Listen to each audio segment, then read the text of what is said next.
हम इस समय मौजूद हैं राष्ट्रीय स्वयं सेवक संघ का जो सेवा भारती है वहाँ पे। यहाँ पे हम देख रहे हैं कि राशन कार्ड जो ई कूपन है उसको बनाने का काम चल रहा है। केंद्र नंबर 10 यहाँ पे जिनके पास राशन कार्ड नहीं है या जो प्रवासी मजदूर हैं जो अपने राज्य से बाहर रह रहे हैं उनके लिए राशन कार्ड के लिए ई कूपन बनाया जा रहा है। यहाँ पे हम बात करते हैं ईश्वर आजाद जी से।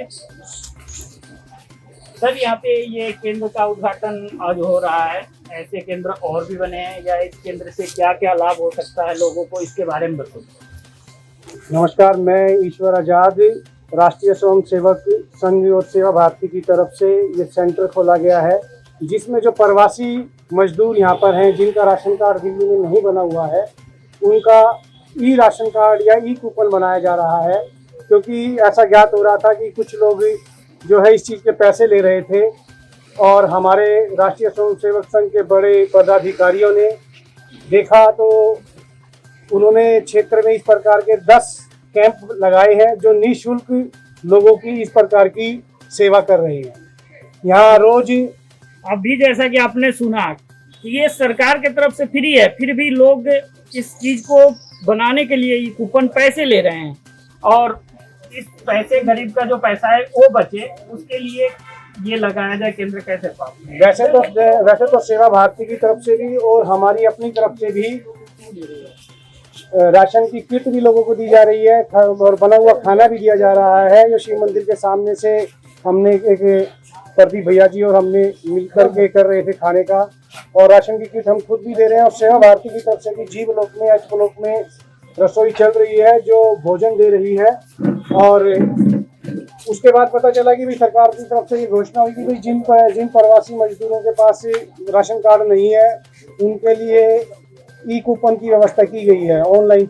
हालांकि यह सरल सी प्रक्रिया है, कोई लंबी चौड़ी प्रक्रिया नहीं है, लेकिन मजदूर लोग जो पढ़े लिखे नहीं हैं तो उसी काम के लिए पता चला कि क्या नाम है निगम पार्षद के यहाँ या और दिल्ली सरकार के जो बूथ बनाए हुए हैं उसमें कुछ व्यक्ति 50 रुपये उसके रजिस्ट्रेशन के कि भाई आपका राशन कार्ड बन जाएगा, आपको फ्री राशन मिल जाएगा, मजदूरों से ले रहे थे। तो जब वो ज्ञात हुआ तो इसके साथ साथ जो रसोई थी, रसोई के साथ साथ अब ये भी है कि भाई जो सरकार की तरफ से 10 किलो राशन एक व्यक्ति को दिया जाएगा उसके कूपन भर दी जाए। एक सरल सी प्रक्रिया है, लेकिन मजदूरों को इस प्रकार का ज्ञान नहीं है या उनके पास फोन में उसको प्रयोग करने की विधि नहीं पता। तो हम लोग ये इसमें सरस्वती बिहार नगर में 4 वो हैं, हमारे जिला में 4 नगर हैं।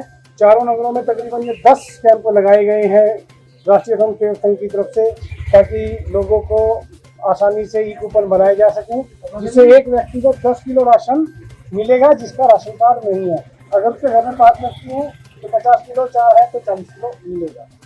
ये 10 केंद्र जो बनाए गए हैं कहाँ कहाँ बनाए गए हैं आप?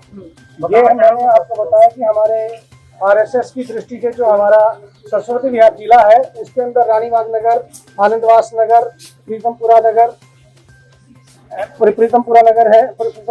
ये हमारे क्या नाम है विजय जी हैं जो हमारे प्रमुख हैं, इसमें उनका योगदान है, निभाते हैं, उनका योगदान है। और उन्होंने इस प्रकार के 10 केंद्रों की स्थापना की है जिसमें कार्यकर्ताओं के लिए सुरक्षा उपकरण और उनको इस छोटी सी एक ट्रेनिंग लिंक की गई, इस तरीके से लोगों को कीजिए। ये 10 नंबर का आज उद्घाटन हुआ। पहले जो चल रहे हैं उनमें लगभग रोज का 500 आदमियों का पंजीकरण हो रहा है। आइए विजय जी से जानते हैं कि जैसे ये 10वां केंद्र है तो और 9 केंद्र कहाँ कहाँ उपलब्ध है? ये सेवा भारती और राष्ट्रीय स्वयं सेवक संघ के कार्यकर्ता द्वारा ये जो 10वां केंद्र आज हमने ये रानीबाग नगर में आरंभ किया है। ऐसे ही हमारे यहाँ जो सरस्वती जिला है संघ की दृष्टि से उसमें पुष्पांजलि नगर में दो केंद्र हमने किए हैं और आनंदवास नगर में 4 केंद्र हैं और अब पीतमपुरा में 1 केंद्र हम और इसको आरंभ करने जा रहे हैं, आज ही वो हो जाएगा। इससे हमें लगभग प्रत्येक दिन 500 लोगों का ई कार्ड का हम रजिस्ट्रेशन इससे करते हैं। और जो प्रवासी लोग रह रहे हैं तो ऐसा क्या पीछे 15 तारीख से हमने आरंभ किया था। हमारे शीर्ष नेतृत्व जो संघ के वरिष्ठ अधिकारी हैं, प्रांत के जिले विभाग के निर्णय सामूहिक निर्णय होते हैं संघ में, तो उन्होंने ये कहा था कि भाई लोगों के पास इस लॉकडाउन में 10 रुपये भी बड़ा भारी पड़ रहे हैं और ये 100-200 रुपए कुछ लोग इससे ले रहे हैं और ये कूपन बना रहे हैं। तो ऐसा ऊपर से नेतृत्व ने निर्णय लिया और ये सभी 10 केंद्र अभी एक जिले में ये अभी शुरुआत हुई है इसकी, और ऐसा लगता है कि कुछ समय में ये जो केंद्र है वो हमने पूरे प्रांत में योजना है कि हम इसको विभाग से पूरे प्रांत में हम लेके जाएंगे और 8 विभागों में इसको अभी करने जा रहे हैं। और ये भी हमारे जो संघ के वरिष्ठ अधिकारी हैं वहाँ ऐसा बैठकें चल रही है और निर्णय ले रहे हैं। तो लगभग ये प्रांत में ये होने वाला है। इसको लगभग प्रत्येक दिन अभी 500 लोगों का इसका लाभ मिल रहा है। ऐसा लगता है प्रांत में हम इसको ज़्यादा से ज़्यादा करेंगे तो हम सरकार की तरफ इसको मोड़ सकेंगे, क्योंकि सरकार को बहुत बजट आ रहा है लेकिन जानकारी नहीं है। राष्ट्रीय संसद संघ अपने स्तर पर इतने पूरे प्रांत में राशन किट रसोइयाँ इतना काम कर रहा है कि लोगों को पता नहीं है, उसकी तरफ सरकार की तरफ मूवमेंट ही नहीं कर पा रहे लोग। लेकिन हमने उनको अब सरकार की तरफ मोड़ना है कि ऐसा लगता है कि जो प्राइवेट संस्था या राष्ट्रीय संसद संघ कर रहा है तो लोगों को ज्ञात ही नहीं कि सरकार से क्या मिल रहा है। और सरकार को केंद्र सरकार से इतना बड़ा बजट आ रहा है कि 80% तो मुझे ऐसा लगता है कि काला बाजार या भ्रष्टाचार में ही जा रहा है ये ऐसा। तो आज इस संघ के कुछ नेतृत्व जो अधिकारियों ने इसको सरकार की तरफ मुंह किया है तो ये लंबे समय से चलने वाला है। अभी इस लॉकडाउन फिर 3 तारीख से बढ़ा है तो ये 15 तारीख से हम इसको किया है और इसको और आगे ले जाने का हमारा प्रयास है। आप जो कहना चाह रहे हैं कि आम आदमी पार्टी के कुछ कार्यकर्ता जो हैं जो फ्री ई कूपन बनता है उसके लिए भी पैसे ले रहे हैं। ऐसा लोगों से जानकारी लगी है कि कुछ जो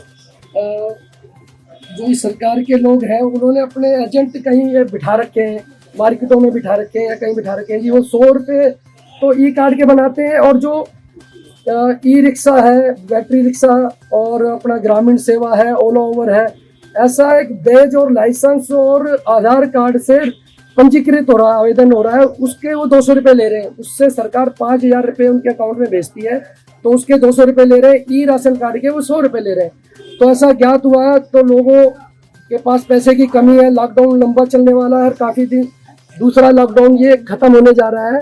तो हमें ऐसा लगता है कि ये योजना करने का ऐसा हमारे नेतृत्व जो संघ के वरिष्ठ अधिकारी हैं उन्होंने ऐसा सामूहिक निर्णय लिया है कि सभी प्रांत में ऐसा करने जा रहे हैं। अभी 2-3 जिलों में भी इसका आरंभ हो गया है।